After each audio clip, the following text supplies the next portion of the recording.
आदाब नाजरीन, Saiyaara news TV में आपका खैर मकदम है। मैं आपका दोस्त सैयद अफरोज। आइए देखते हैं कुछ खबरें। Jawaharlal Nehru journalist max housing society के अराकीन का एक इजलास इस माह की 21 तारीख को सुबह 10 बजे ता 3 बजे शाम रविंद्र भारती में मुनक्किद होगा।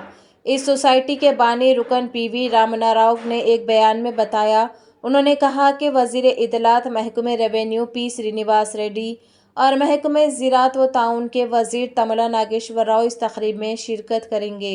उन्होंने कहा कि इस मीटिंग में नई कमेटी के इंतखाब के मसले पर तबादला ख्याल किया जाएगा। जे मैक्स हाउसिंग सोसाइटी की मौजूदा कमेटी इस इजलास में सोसाइटी मेंबरान की कसीर तादाद शिरकत करेगी। जे मैक्स हाउसिंग सोसाइटी को साबिक़ा मुश्तरका कांग्रेस हुकूमत की जानिब से हैदराबाद के सहाफ़ियों को 70 एकड़ अराज़ी मुख्तस की थी। इस अराज़ी का कब्ज़ा हासिल करेंगे। उन्होंने कहा कि साबिक़ा BRS हुकूमत ने सुप्रीम कोर्ट के हतमी फ़ैसले पर अमल दरामद ना करके लापरवाही का मुजाहरा किया और सहाफ़ियों के साथ नाइंसाफ़ी की।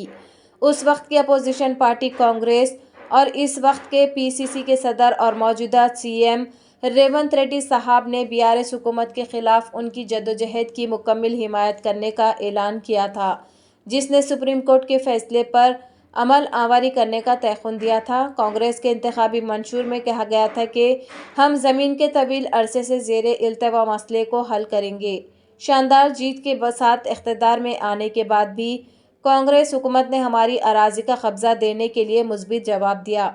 इस बयान में रामना राव ने इंकशाफ किया कि चीफ मिनिस्टर रेवंत रेड्डी और वज़ारती ग्रुप का शुक्रिया के तौर पर एक मीटिंग का एहतमाम किया गया।